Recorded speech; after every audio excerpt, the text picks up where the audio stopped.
오늘은 부끄러운 저의 신앙 고백으로 설교를 시작해 볼까 합니다. 사실 저는 어저께까지도 오늘의 설교 말씀의 제목을 Hold on tight, 단단히 붙잡으라라는 제목으로 설교 준비를 했습니다. 그런데 이상하게도 무엇인가 생각이 정리가 안 되고 마음이 혼잡한 경험을 하였습니다. 그러나 그날 저녁 가족과의 기도 시간에 하나님께서 새로이 알려주신 것이 있었습니다. 그것은 제가 말씀을 선택한 것이 아니라 말씀이 저를 선택한다는 사실입니다. 저는 그 당연한 진리를 너무 늦게 깨달아 버린 것이었습니다. 이런 제가, 여기 서 있기도 부끄럽고 부족하고 자격 없는 제가 하나님께서 선택하셔서 선포하라고 하신 새로운 말씀의 제목은 진정한 나를 발견하라 였습니다. 이 시간 여호수아서 2장을 통해 진정한 자신을 찾는 시간이 되기를 바랍니다. 그러기 위해서 우리가 오늘 해야 할 것 크게 세 가지가 있습니다. 첫째로 라합을 통하여 자신을 발견하라는 것입니다. 먼저 이를 위하여 한 가지 이야기를 먼저 들려드릴까 합니다. 파라과이 아순시온 외곽에 있는 카테우라 마을에는 쓰레기로 음악을 연주하는 아이들이 있습니다. 이 아이들은 빨래통과 배수관을 각각 팀파니와 트럼펫으로 변신시킵니다. 수많은 오케스트라는 최고급 나무로 최고급 악기를 만들지만 이 밴드는 다릅니다. 이 아이들은 재활용 플라스틱 통으로 베토벤의 소나타를 멋들어지게 연주합니다. 안타깝게도 이 아이들이 사는 지역에서 그들 대부분은 버림받은 삶을 살아갑니다. 그래서 유일하게 구할 수 있는 것은 쓰레기들 뿐이고 이들은 이러한 폐품을 팔아 돈을 벌며 연명하고 있습니다. 하지만 희망 없는 이곳에 기적이 일어납니다. 즉, 두 사람의 헌신 덕분에 아이들은 음악 연주하기 시작합니다. 첫째로 환경공학자 파비오 차비스는 아이들의 안식처가 되어줄 음악학교를 꿈꾸었고, 둘째로 평생 바이올린을 들어본 적도 만져본 적도 낭만주의자이자 또한 목수였던 니콜라스 고메주는 버려진 페인트통과 접시를 자신의 작업실로 가져와 단지 구두 설명에 따라 바이올린을 만들어냈습니다. 그리고 그는 첼로를 만들었는데 기름통으로 몸통을 만들고 솔빛과 구두 뒤축 그리고 나무 숟가락으로 줄감개를 만들었습니다. 이 총구석의 스트라디바리우스 덕분에 쓰레기가 생명력을 얻고 그와 함께 그 쓰레기 가운데 사는 아이들의 삶도 살아났습니다. 이들의 사연은 매스컴에서 큰 파장을 일으켰고 유명 음악가들에게서 시사를 받고 방송 출연을 했으며 수시로 전 세계 공연을 하러 다니고 있습니다. 지금 이 아이들의 이름은 랜드필 혹은 카테우라 재활용 오케스트라로 불리고 있습니다. 저는 이 아이들이야말로 하나님의 놀라운 섭리와 선택하심을 보여주는 한 폭의 그림이라 표현하고 싶습니다. 하나님께서는 항상 전혀 쓸모없는 사람들을 선택하셔서 하나의 멋진 오케스트라를 만들어 가십니다. 성서 인물들의 예를 들어볼까요? 수석 트럼펫 연주자로 베드로 자신을 구원해 주님을 저주했습니다. 바울린 담당 바울, 그는 종교 암살 단원이었습니다. 하프 연주자는 누구였을까요? 그는 다윗, 흉계를 꾸몄고 손에 피를 묻혔습니다. 그러나 저기 클라리넷 들고 있는 저 여인을 주목하십시오. 그는 바로 기생 라합. 그 중에 특히 라합은 말씀 그대로 기생이었습니다. 가장 낮고 천한 몸을 판 일을 하던 그 사람이 바로 그녀입니다. 그러나 하나님께서는 가장 낮고 천하고 하나님의 나라에 어울리지 않은 사람을 고르셔서 믿음의 족보에 포함시키십니다. 놀라운 하나님의 작품입니다. 하나님의 예정과 섭리이십니다. 그러나 과연 그녀의 믿음은 어떠했을까요? 신약의 두 말씀을 보며 생각해 보시기 바랍니다. 히브리서 11장 31절은 믿음으로 기생 라합은 정탐꾼을 편히 영접하였으므로 순종하지 아니한 자와 함께 멸망하지 아니하였도다 라고 고백하고 있습니다. 야고보서 2장 22절은 또 이와 같이 기생 라합이 사자들을 적대하여 다른 길로 나가게 할 때 행함으로 의롭다 하심을 받은 것이 아니냐라고 기록하고 있습니다. 하나님은 왜 이러한 사람을 용납해 주실까요? 그 이유와 관련해서 낯선 하나님이란 시가 우리에게 교훈을 줍니다. 한번 들어보실까요? 이삭을 주시고는 다시 바치라고 하셨던 아브라함의 낯선 하나님. 출애굽하라고 하시고는 홍해를 직면케 하셨던 모세의 낯선 하나님. 여리고성을 정복하되 침묵으로 7일간 성 주위를 돌라 하신 여호수아의 낯선 하나님. 이스라엘의 왕으로 기름을 부으시고는 도망자 신세로 알게 하신 다윗의 낯선 하나님. 산을 쪼개고 바위를 부순 무서운 강풍과 강진 그리고 모든 것을 삼킬 만한 두려운 불 속이 아니라 세미한 음성 가운데 계셨던 엘리야의 낯선 하나님. 적대국의 수도 니느웨에 가서 회개를 선포하라는 요나의 낯선 하나님. 메시아임에도 십자가를 지시고 자신을 따르라 하신 제자들의 낯선 하나님. 고통과 절망 중에도 내가 너와 함께 있다는 말씀으로 감싸 안으신 나의 낯선 하나님. 이것에 전 한 명을 더 추가하고 싶습니다. 가장 추하고 어울리지 아니한 라합을 용납하시고 붉은 줄을 내리라고 명령하신 낯선 하나님. 그러나 여러분, 이것을 주목하십시오. 라합을 성경에서 어떻게 묘사하고 있는지를 말입니다. 여호수아 2장 9절은 여호와께서 이 땅을 너희에게 주신들 내가 아노라. 우리가 너희를 심히 두려워하고 이 땅 주민들이 다 너희 앞에서 간담이 녹나니. 11절 말씀은 또한 이렇게 고백합니다. 우리가 듣자 곧 마음이 녹았고 너희로 말미암아 사람의 정신을 잃었나니 너희의 하나님 여호와는 위로 하늘에서도 아래는 땅에서도 하나님이시라. 놀랍게도 그녀는 이방인임에도 불구하고 여호와 하나님을 입으로 시인하고 있습니다. 입으로 믿음을 시인하는 것과 관련하여 로마서에서는 이렇게 기록하고 있습니다. 로마서 10장 17절 그러므로 믿음은 들음에서 나며 들음은 그리스도의 말씀으로 말미암았느니라. 18절 그러나 내가 말하노니 그들이 듣지 아니하였느냐. 그렇지 아니하니 그 소리가 온 땅에 퍼졌고 그 말씀이 땅 끝까지 이르렀도다.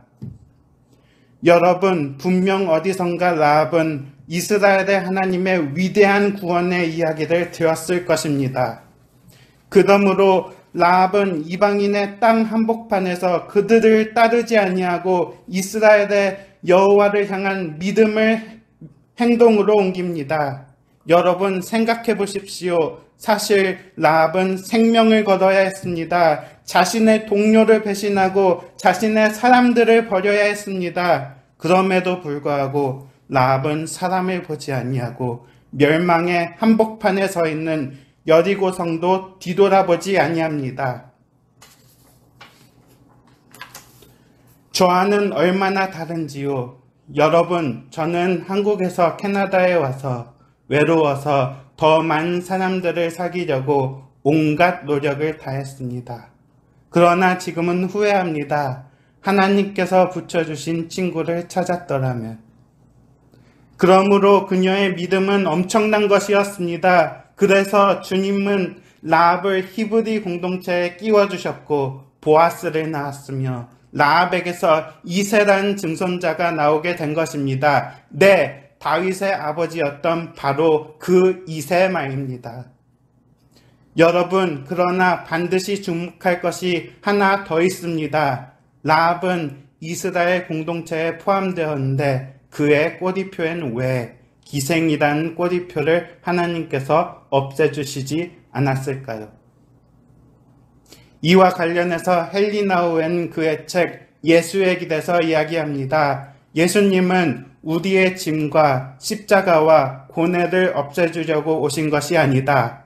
오히려 우리의 짐과 고난과 고통을 그분의 짐과 고난과 고통에 연결하라고 우리를 초대하신다.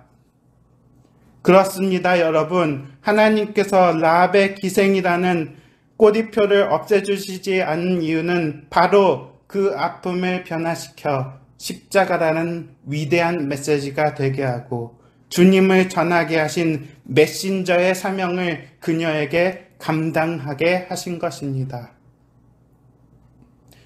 두 번째로 넘어가기 전에 한 가지만 더 살펴볼까요? 여러분, 신약에도 라합과 같은 사람이 있다는 것을 아시나요? 바로 사마리아의 성에 바로 그 여인 말입니다. 여러분, 이 여인은 아침에 물을 기르러 나와야 했지만 자신의 처지가 창피하여 한낮 가장 뜨거울 때 사람이 없는 시간에 물을 뜨러 우물로 찾아옵니다. 그러나 주님께서는 이 여인에게 찾아와 말을 거시기 시작합니다. 요한복음 4장을 보십시오. 예수님께서는 전 남편이 없습니다. 의 여인의 대답에 이렇게 대답하시기 시작합니다. 너에게는 남편 5명이나 있었으나 지금 너와 함께 살고 있는 사람도 사실 내 남편이 아니고 보면 너는 바른 말을 한 것이다. 그녀의 아픔을 건드리신 예수님. 그러나 이 이야기는 어떻게 끝납니까? 그 여인은 아픔을 극복하고 예수님의 생명수를 마신 후에 예수님을 전하기 시작합니다. 이렇게 말입니다. 그 여자가 물통을 버려두고 마을로 달려가서 사람들에게 다들 와서 좀 보세요. 나의 과거를 죄다 말해준 사람이 있어요. 이분이 그리스도가 아닐까요? 라고요. 이제 다시 라합의 이야기로 돌아와 보실까요? 라합 이야기는 정말 그녀가 기생인 것에 머무르고 그녀에게 새로운 아이덴티티를 전혀 주지 못하는 걸까요? 과연 우리가 믿는 이 성경 말씀이 여기서 이렇게 아무 일 없이 단지 지나친 해프닝으로 끝나는 걸까요? 아닙니다. 그를 수식한 새로운 단어가 기생이란 단어보다 앞에 놓입니다. 과연 그 단어는 무엇일까요? 이를 위하여 히브리서 11장 31절을 다 함께 찾아보도록 하겠습니다. 히브리서 11장 31절 우리 한 목소리로 봉독하시겠습니다. 믿음으로 기생 라합은 정탐꾼을 평안히 영접하였으므로 순종하지 아니한 자와 함께 멸망하지 아니했도다. 라합의 새로운 아이덴티티는 무엇입니까? 그녀를 수식한 단어는 무엇입니까? 바로 그것은 믿음입니다. 그는 이제 기생이의 타이틀에 앞서 믿음이란 단어가 그녀의 수식으로 그녀 앞에 붙기 시작합니다. 여러분, 여기서 전 모두에게 묻고 싶습니다. 여러분을 수식한 단어는 무엇입니까? 혹시 불신앙, 염려, 걱정, 상처, 아픔은 아닙니까? 여러분, 저는 여러분의 여러분이 여러분의 믿음을 스스로 증명하려고 하는 것이 아니라 믿음이 여러분을 증명하게 하시기를 바랍니다. 먼저 전능하신 하나님, 그분을 그분에게 바로 믿으십시오. 둘째로 우리가 해야 할 것은 붉은 줄을 찾으라는 것입니다. 본문 여호수아서 2장 15절로 18절까지를 보시겠습니다. 라합이 그들을 창문에서 줄로 달아내리니 그의 집이 성벽 위에 있으므로 그가 성벽 위에 거주하였습니다. 라합이 그들에게 이르되 두렵건대 뒤쫓는 사람들이 너희와 마주칠까 하노니 너희는 산으로 가서 거기서 사흘 동안 숨어 있다가 뒤쫓는 자들이 돌아온 후에 너희의 길을 갈지니라. 그 사람들이 그들에게 이르되 내가 우리에게 서역하게 한 이 맹세에 대하여 우리가 허물이 없게 하리니 우리가 이 땅에 들어올 때 우리를 달아내린 창문에 이 붉은 줄을 메고 내 부모와 형제와 내 아버지의 가족을 다 내 집에 모으라. 여러분, 우리가 살펴볼 것은 붉은 줄이 무엇을 의미하는가입니다. 여기서 붓다라는 히브리어로 샤니라고 하는데 이 샤니라는 말의 원래 뜻은 피를 뜻합니다. 줄은 히브리어로 가브라고 합니다. 그런데 가브란 말의 원래 뜻은 소망 또는 약속이라는 뜻을 가지고 있습니다.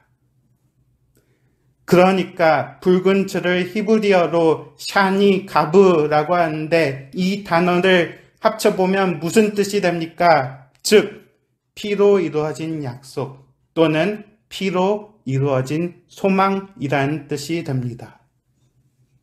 그러므로 기생 라합의 집에 증표로 매달린 이 붉은 줄은 눈에 잘 보이라고 매달린 줄이 아니라 바로 피로 이루어진 약속이라는 영적인 의미가 담겨져 있습니다. 여러분, 문득 어떤 장면이 떠오르지 않으십니까? 무엇이 여러분에게 연상되지 않으십니까? 출애굽기 12장 13절은 이렇게 기록합니다. 내가 애굽 땅을 칠 때 그 피가 너희가 산 집에 있어서 너희를 위하여 표적이 될지라. 내가 피를 볼 때에 너희를 넘어가리니 재앙이 너희에게 내려 멸하지 아니하리라. 그렇습니다. 그것은 바로 애굽의 마지막 재앙인 장자의 재앙 이야기입니다. 하나님께서는 이스라엘 백성에게 가족의 수대로 흠 없는 수량을 잡고 그 피를 문설주에 받으라고 명령하십니다. 그리하여 장자의 죽음을 면하라고 말씀하십니다. 여러분, 바로 이 출애굽기의 피가 곧 그리스도를 상징하며 또한 여호수아 2장에 나오는 붉은 줄의 의미입니다. 그러므로 이 모든 사건들이 예수 그리스도를 예표하고 있다면 붉은 줄이 어떻게 그리스도의 구원을 예표하는 것일까요?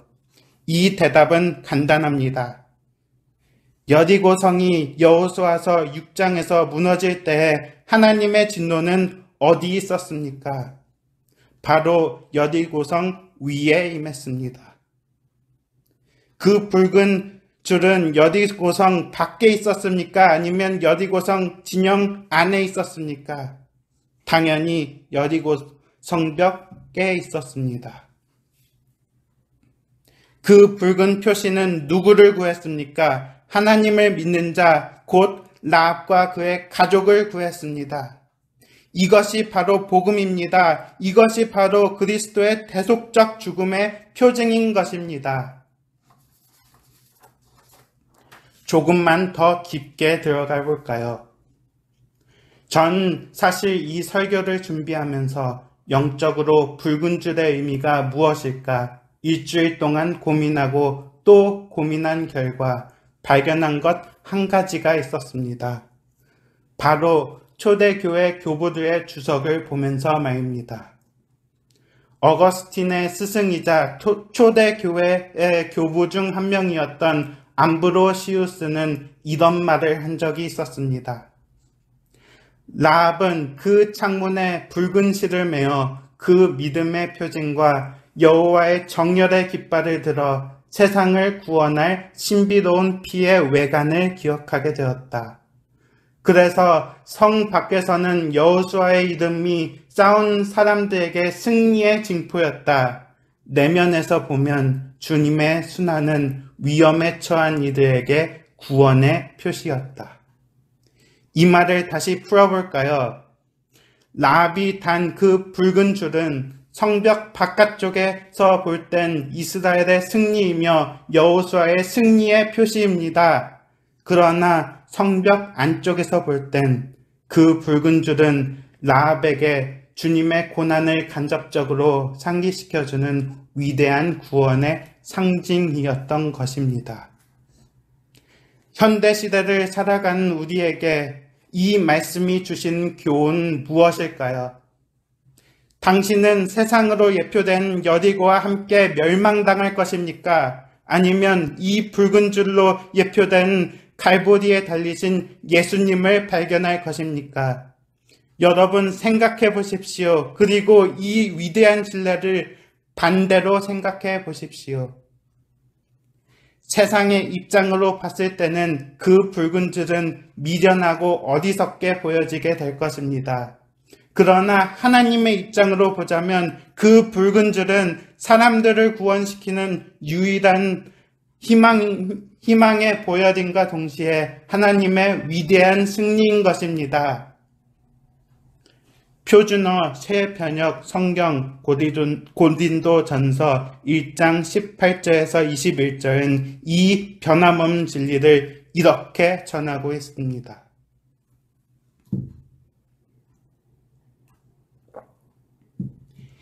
십자가의 도가 멸망한 자들에겐 어리석은 것이지만 구원을 받는 사람인 우리에겐 하나님의 능력입니다. 성경에 기록하기를 내가 지혜로운 자들의 지혜를 멸하고 총명한 자들의 총명을 폐할 것이다 하였습니다. 지혜 있는 사람이 어디 있습니까? 학자가 어디 있습니까? 이 세상의 변론가가 어디 있습니까? 하나님께서는 이 세상의 지혜를 어리석게 하신 것은 아닙니까? 이 세상이 그 지혜로 하나님을 알지 못한 것은 하나님의 지혜 안에서 된 일입니다. 그래서 하나님께서는 우리의 어리석은 선포로 믿는 사람들을 구원하시기를 기뻐하셨습니다.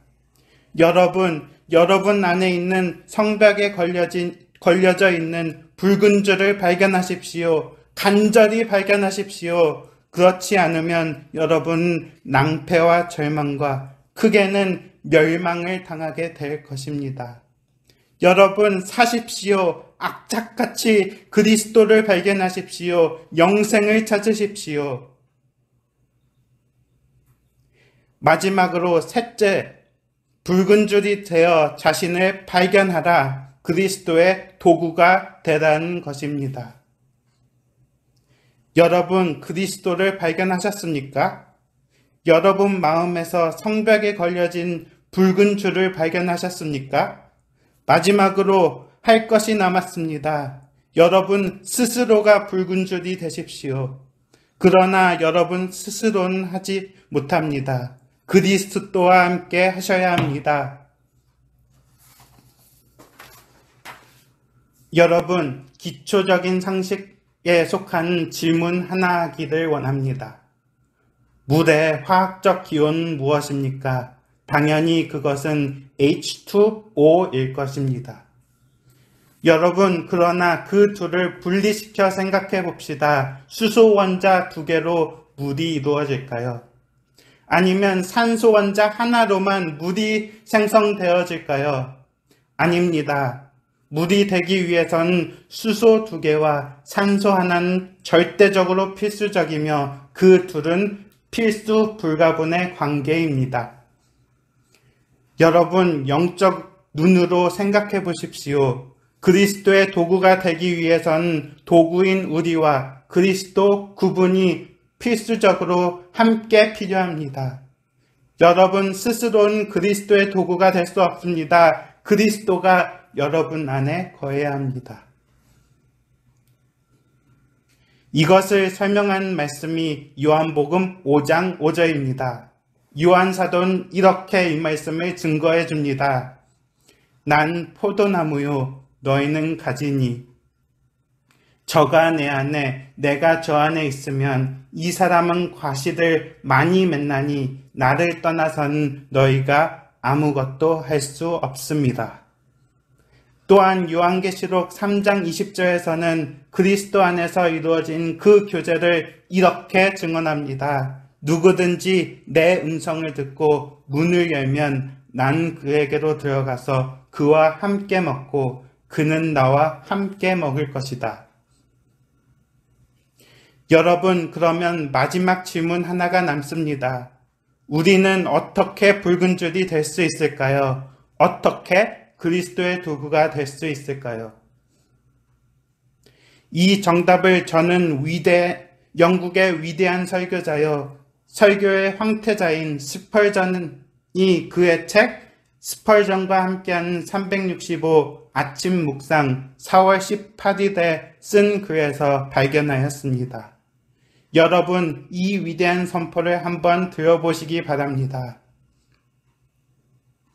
당신은 예수님의 보배로운 피를 절대적으로 신뢰했습니까? 그 믿음이 절대 없어지지 않도록 창문에 붉은 줄을 메었습니까? 눈에 확 띄는 붉은색은 지나간 이의 시선을 끌 것입니다. 그러나 그 붉은 줄로 인해 당신의 생명을 구하고 그로 인해 모든 구경꾼들에게 대속의 효험을 나타낼 수 있다면 아무래도 괜찮습니다. 뭘 부끄러워하십니까? 사람들이나 마귀가 그것을 보고 싶어 한다면 보도록 내버려 두십시오. 그 피는 당신의 자랑이요 찬양이기 때문입니다. 여리고 성벽이 무너져 내려도 라합의 집은 끄떡없이 서 있었습니다. 그러니 당신도 부디 창가에 그 붉은 줄을 늘어뜨려서 평온히 안식하십시오. 여러분, 붉은 줄이 될 수 있는 방법이요, 그리스도의 도구가 될 수 있는 방법이요, 그 정답은 간단합니다. 여러분 스스로가 성벽 걸려져 있는 붉은 줄이 되십시오. 즉, 그리스도와 연합된 그리스도인인 여러분이 바로 세상이라는 성벽에 걸려져 그리스도를 전하는 것입니다. 입으로 전하든 간접적이든 직접적이든 여러분의 행동이든 여러분 안에 계신 그리스도를 전하십시오. 사도 바울과 함께 이렇게 고백하십시오. 이는 내게 사는 것이 그리스도시니 죽는 것도 유익함이니라. 말씀을 마무리하겠습니다. 진정한 나를 찾으십시오. 세 가지 측면에서 그렇게 하십시오. 라합을 통하여 당신의 믿음의 아이덴티티를 확보하십시오. 붉은 줄을 통하여 갈보리에 매달리신 예수 그리스도를 당신의 마음에서 발견하십시오. 붉은 줄이 되어서 여러분이 그리스도를 담은 그릇이 되어 당신 안에 계신 그리스도를 전하십시오. 이제 우리의 진정한 자아를 찾기 위해 갈보리로 나아가십시다. 그리고 그리스도를 송축합시다. 그러한 마음으로 다 함께 나 지금 갈보리 보내 찬양하시고 통성으로 기도하시겠습니다.